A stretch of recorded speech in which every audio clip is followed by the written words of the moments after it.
হরে কৃষ্ণ, জয় নিতাই, জয় গৌর।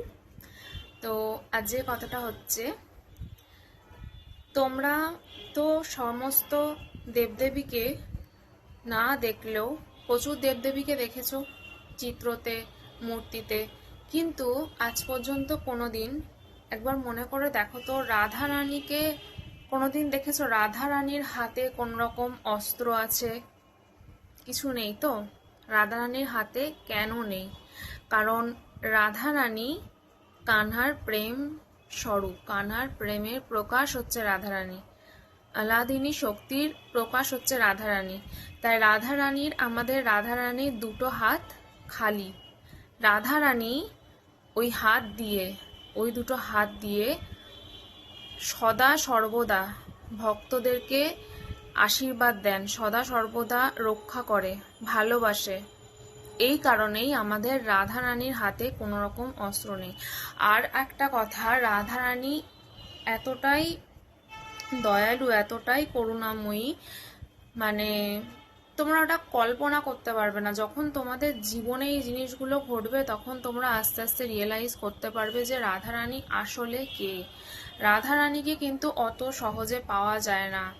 কানহাকে ভালোবাসার পরে, মন থেকে ভালোবাসার পরে, কানহা পারমিশন নিয়ে আমরা রাধারানীর কাছে যেতে পারি।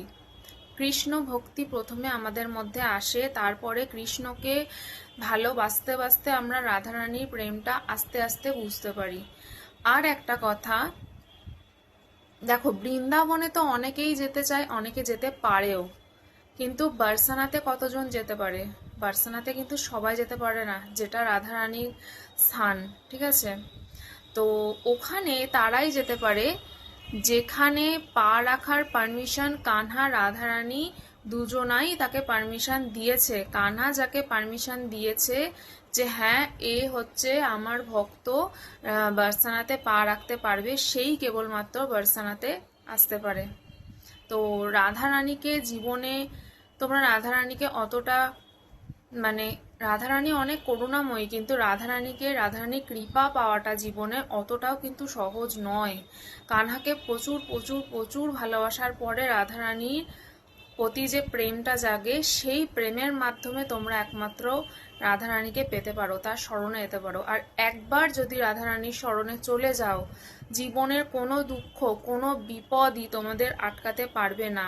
পৃথিবীতে যাই হয়ে যাক, তোমাদের মনে একদিকে একটা শান্তি থাকবে যে কি দরকার, আমার তো রাধারানী আছে, আমার তো কানহা আছে। হরে কৃষ্ণ।